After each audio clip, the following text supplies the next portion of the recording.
அடுத்த கனி விசுவாசம். விசுவாசம் இது வரத்திலையும் வரும், கனியிலையும் வரும். விசுவாசம் என்றால் என்ன? இந்த விசுவாச வரத்துல கனியில விசுவாசங்கிறதுக்கு உண்மைத்துவம் என்று அர்த்தம். விசுவாசம் என்னன்னா உண்மைத்துவம்.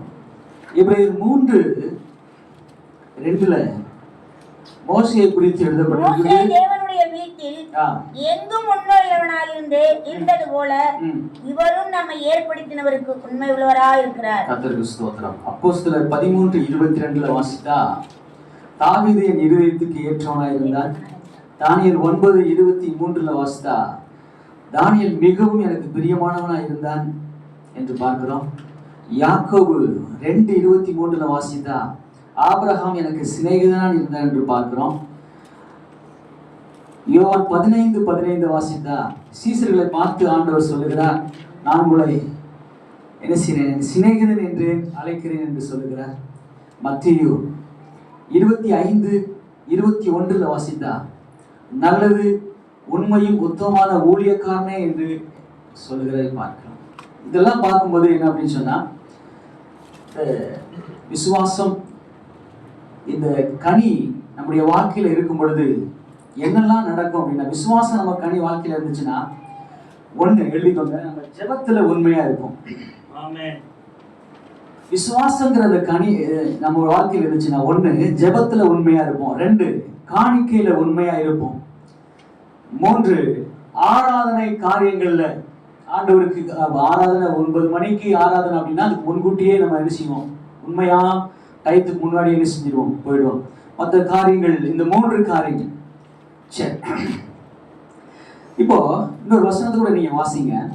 2 தீமோத்தேயு 4:7 8 வாசித்தா இங்க எழுதிருக்குது அப்படின்னு சொன்னா, இந்த விசுவாச வரம் ஒரு மனிதனுடைய வாழ்க்கையில, சரி, இந்த விசுவாசத்துடைய கனி ஒரு மனுஷனுடைய வாழ்க்கையில இருக்குமானால் என்ன நடக்கும் அப்படின்னு கேட்டா, அந்த வசனத்தை வாசிங்க.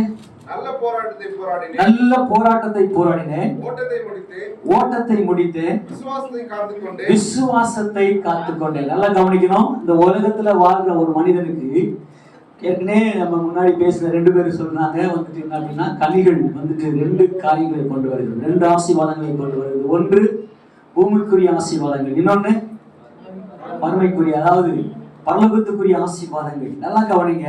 இந்த உலகத்துல வாழும் பொழுது எல்லாருக்கும் போராட்டம் உண்டு, பாடுகள் உண்டு. பாடுகள் வழியாகத்தான் பரலோகத்துக்கு என்ன செய்ய முடியும், போக முடியும் என்று பைபிள் சொல்லுது. சரி, கர்த்தருக்கு ஸ்தோத்திரம். அப்போ விசுவாசத்தை பவுல் காத்துக்கிட்டார். அவருக்கு ஏகப்பட்ட போராட்டம் இருந்துச்சு. அவரை பல முறை பல காரியங்களை பார்க்கிறோம். சரி, விசுவாசத்தை காத்துக்கொண்டேன். ஒரு மனிதனுடைய அந்த பூமியில வாழ்கிற வாழ்க்கையில வந்துட்டு விசுவாசம் ரொம்ப முக்கியம். இந்த விசுவாசங்கிற கனி தான் நம்மளை எங்க கொண்டு போய் சேர்க்கும், பரலோகம் கொண்டு போய் சேர்க்கும். அல்லேலூயா, அல்லேலூயா. அதனால அவர் சொல்றாரு, எனக்காக என்ன கிரீடம் வைக்கப்பட்டிருக்குது, பரலோகத்துல நீதியின் கிரீடம் வைக்கப்பட்டிருக்கிறது. அப்போ இந்த பூமியில இந்த வாழ்கிற வாழ்க்கையில பூமிக்குரிய ஆசீர்வாதமும் இருக்குது, பரலோகத்துல நமக்கு வந்துட்டு இந்த அதாவது இந்த நீதியின் கிரீடம், அந்த ஆசீர்வாதம் நமக்கு இருக்கிறது நம்ம பார்க்கிறோம். முதல். சரி, 2வது. சரி, அடுத்த கனி வந்து சாந்தம். சாந்தம் என்ற கனி எழுதி கொடுங்க. ஃபர்ஸ்ட் விசுவாசத்தை பார்த்தோம், 2வது சாந்தம். சாந்தம் என்ற வார்த்தைக்கு அடக்கம், பணிவு, அமைதி என்று பொருள் நம்ம கொள்ளலாம். சரி, மத்தேயு 11:29 வசனத்தை வாசித்தா அந்த வசனத்துல இயேசு கிறிஸ்து சொல்கிறார், சாந்தம் மனத்தாழ்மையுமா இருக்கிறேன் என்று இயேசு சொல்கிறார். சாந்தமும் மனத்தாழ்மையுமா இருக்கிறேன் என்று சொல்கிறார். நல்லா கவனிங்க. இந்த சாந்தங்கிற கனி நம்முடைய வாழ்க்கையில இருந்துச்சுன்னா நமக்குள்ள ஒரு தாழ்மை இருக்கும். அல்லேலூயா. நமக்குள்ள ஒரு தாழ்மை இருக்கும். நம்ம வந்துட்டு இந்த சாந்தம் இருந்துச்சுன்னா நம்ம வந்துட்டு மாறுதல் இருக்க மாட்டோம், நான் அப்படி இப்படிலாம் பேச மாட்டோம், ரொம்ப தாழ்மையா நடந்து கொள்கிறோம். கலாத்தியர் 6:1 1 வசனத்தை வாசித்தா, சாந்தமுள்ள ஆவியோடு நம்ம இருந்தா, அந்த சாந்தமுள்ள குணம் நம்ம கூட இருந்தாச்சுன்னா நம்ம என்ன செய்யணும் அப்படின்னு சொன்னா, மற்ற குற்றமற்ற காரியங்கள்ல இருந்து நம்ம மற்றவர்களை என்ன செய்வோம்னா சீர்படுத்துகிறவர்களா நம்ம இருப்போமா? மற்றவங்களை ஏதாவது காரியங்களை செஞ்சு நமக்கு சாந்தமான அந்த கனி இருக்குமானால், குற்றமற்றவர்கள் கூட நம்ம அப்படி பார்க்க மாட்டோம். அவங்கள சாந்தமா அவங்கள பார்த்து அவங்கள சீர்படுத்துறதுக்கு நம்ம என்ன செய்வோம்? அந்த கனி நமக்கு உதவியா இருக்கும். 2 தீமோத்தேயு 2ஆம் அதிகாரம் 26ஆம் வசனத்தை வாசிக்கும் பொழுது, இந்த உலகத்துல பிசாசு நமக்கு இந்த இச்சை, மயக்கம், கண்ணி இதெல்லாம் நமக்கு கொண்டு வந்தாலும் இந்த கனி நம்முடைய வாழ்க்கையில் இருக்கும் பொழுது அதில் நம்ம என்ன செய்வோம்? விடுதலையாக இருப்போம். மத்திய 5ஆம் அதிகாரம் 5ஆம் வசனத்தை வாசிக்கும் பொழுது, சாந்த குணம் உள்ளவர்கள் எப்படிப்பட்டவங்க? பாக்கியவான்கள். சாந்த குணமுள்ளவர்கள் பாக்கியவான்கள். அவங்க எதை சுதந்திரித்துக் கொள்வாங்க? பூமியை சுதந்திரித்துக் கொள்வாங்க. இந்த மாதிரி கவனிங்க, நம்ம பணத்துக்கு பின்னாடி போக வேண்டியதில்லை, இடம் வாங்கணும் கொண்டு போக வேண்டியதில்லை, பொருளாசை நமக்கு தேவையே இல்லை. ஏன் அப்படின்னா அதை பற்றி நம்ம போகாதபடிக்கு இந்த கனி நம்முடைய வாழ்க்கையில் இருந்துச்சுன்னா அது நம்மளை என்ன செய்யும்? இந்த மாதிரி ஆசீர்வாதம் நம்மளை தேடி வரும். சங்கீதம் 37:11 வாசிக்கும் பொழுது, மிகுந்த சமாதானம் நம்முடைய வாழ்க்கையில மனமகிழ்ச்சியை கொண்டு வரும். இந்த சாந்தம் இந்த கனி இருந்துச்சுன்னா நம்ம வாழ்க்கையில மிகுந்த சமாதானத்தையும் ஒரு மனமகிழ்ச்சியை கொண்டு வரும். 2 தீமோத்தேயு 2ஆம் அதிகாரம் 24ஆம் வசனத்தை வாசித்தா அதுல எழுதப்பட்டிருக்குது என்ன அப்படின்னு சொன்னா, ஊழியக்காரனை குறிச்சு எழுதியிருக்கிறது. இந்த பூமியில ஊழியக்காரம் செய்யற நம்ம யாரை என்ன பண்ணக்கூடாதான்? நம்ம சண்டை பண்ணுகிறவர்கள் அல்ல. நம்ம யாரு? சாந்த குணங்களா இருந்து போதக சமத்தனாய் விளங்க வேண்டும். அல்லேலூயா.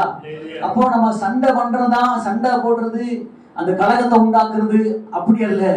அந்த கனி நம்முடைய வாழ்க்கையில், அந்த சாந்தமர கனி நமக்குள்ள இருந்துச்சுன்னா நம்ம என்ன உண்டாக்கும் அப்படின்னு சொன்னா சமாதானம் பண்ணுகிறவர்களாய் நாம் இருப்போம். சரி, 1 பேதுரு 3ஆம் அதிகாரம் 4ஆம் வசனத்தை வாசிக்கும் பொழுது என்ன அப்படின்னு சொன்னா, அந்த வசனத்தை நீங்க வீட்டுல போய் வாசித்துக் கொள்ளுங்க. ஒரு வசனத்தை மட்டும் இப்ப வாசிங்க. பிலிப்பியர் 4:5. சாந்த குணம் நம்முடைய வாழ்க்கையில் இருக்கும் பொழுது நாம் எப்படிப்பட்ட அந்த வசனத்தை வாசிங்க. பிலிப்பியர் 4:5. உங்கள் சாந்த குணம் எல்லா மனுஷருக்கும் தெரிந்திருப்பதாக. நம்முடைய சாந்த குணம் எல்லா மனுஷருக்கும் எப்படி தெரியும்? இந்த கனி இருந்தா தான் என்ன செய்யும்? மற்றவர்களுக்கு தெரியும், இல்லைன்னா தெரியாது. அவங்களை பார்த்து மற்றவங்க ஒரு சாட்சி சொல்லணும் அப்படின்னு சொன்னா அந்த சாந்த குணம்ங்கிற இந்த கனி நம்முடைய வாழ்க்கையில இருந்தா தான் நம்முடைய வாழ்க்கையில என்ன செய்யும்? அது மற்றவர்களுக்கு தெரியும். நான் வசனத்தை ஃபுல்லா படிச்சிருக்கேன். கர்த்தர் சமீபமா இருக்கிறார். கர்த்தர் சமீபமா இருக்கிறார். கர்த்தர் சமீபமா இருக்கிறார்னு என்ன அர்த்தம் அப்படின்னா, ஒரு வருகைக்கு நம்ம ஆயத்தப்படுத்தும். அல்லேலூயா. அவருடைய வருகைக்கு நம்ம என்ன செய்யும்?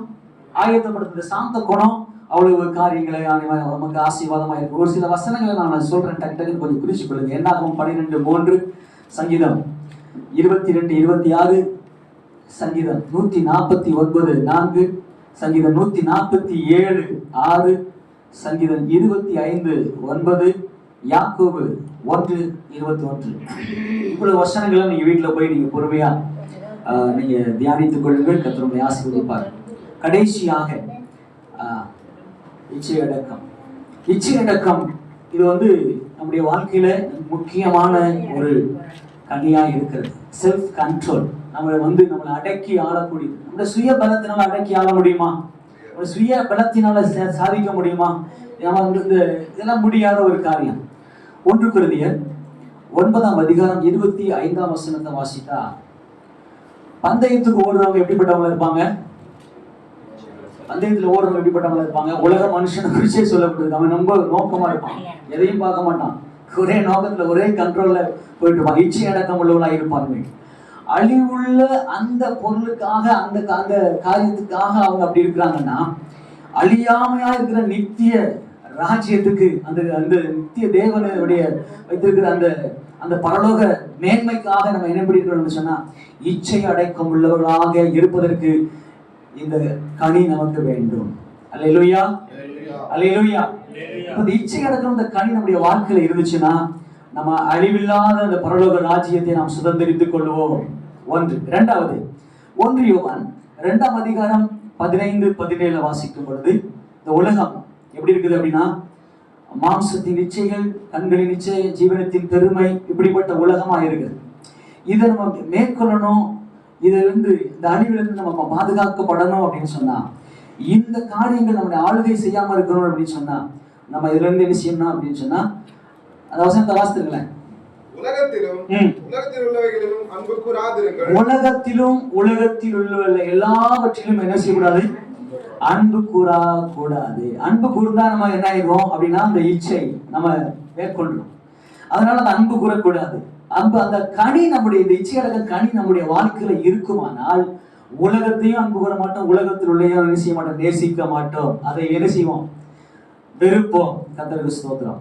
1 தீமோத்தேயு 6ஆம் அதிகாரம் 9ஆம் வசனம், 10ஆம் வசனம், 11ஆம் வசனம்.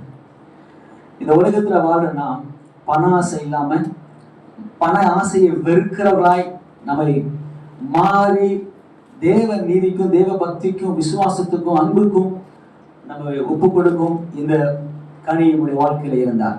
சரி, ஏசாயா 58:3ஆம் வசனத்தை நீங்க வாசிக்கும் பொழுது, இந்த இச்சை அடக்கிற கனி நம்முடைய வாழ்க்கையில் இருந்தா நம்முடைய ஜெபத்துக்கு பதில் தரும்.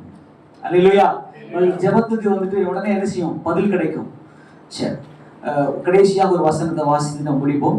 இயேசு கிறிஸ்து இந்த பூமியில வாழ்ந்த நாட்கள்ல லூக்கா 4ஆம் அதிகாரம் 5ஆம் வசனத்திலிருந்து 8ஆம் வசனத்தை வரை வாசிக்கும் பொழுது, பிசாசு அவர் என்ன செய்தான்? இந்த உலகத்தை காண்பித்து என்ன செய்தான்? ஒரு நொடி பொருள்ல என்ன செஞ்சான்? எல்லாத்தையும் காமிச்சான்.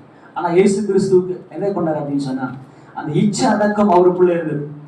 இயேசு கிறிஸ்து என்ன செய்தார்? இந்த வசனத்தை வாசிங்களேன், 5ஆம் வசனத்தை வாசிங்களேன், 5ஆம் வசனத்திலிருந்து வாசிங்க.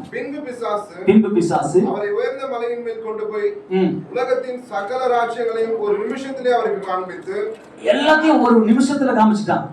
காமிச்சிட்டு இவைகள் எல்லாவற்றின் மேலும் உள்ள அதிகாரத்தையும் இவைகளின் மகிமையும் உமக்கு தருவேன்.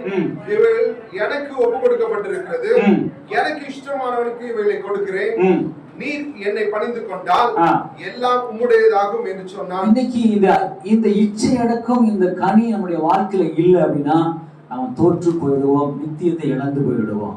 அல்லேலூயா, அல்லேலூயா. நம்முடைய ஆண்டவராகிய இயேசு கிறிஸ்து இந்த பூமியில வாழ்கிற நாட்கள்ல அவன் வந்து ஒரு நிமிஷத்துல அதை காமிச்சு, இதை பணிதோட உனக்கு கொடுப்பேன், எனக்கு இஷ்டமானவன் கொடுப்பேன்னு சொன்னாலும் அவனை ஆண்டவர் ஜெயித்தார். இந்த உலகத்தை நம்ம ஜெயிக்கணும் அப்படின்னு சொன்னா, உலகம் பிசாசை ஜெயிக்கணும் அப்படின்னு சொன்னா, இந்த இச்சையடக்கம்ங்கிற கனி நம்முடைய வாழ்க்கையில் இருந்தால் நாம் என்ன செய்வோம் அப்படின்னு சொன்னா, இன்மைக்குரிய ஆசீர்வாதத்தையும் பரலோகத்துக்குரிய நித்தியத்துக்குரிய ஆசீர்வாதத்தையும் நாம் பெறுவோம். கர்த்தர் தாமே உங்களை ஆசீர்வதிப்பார்.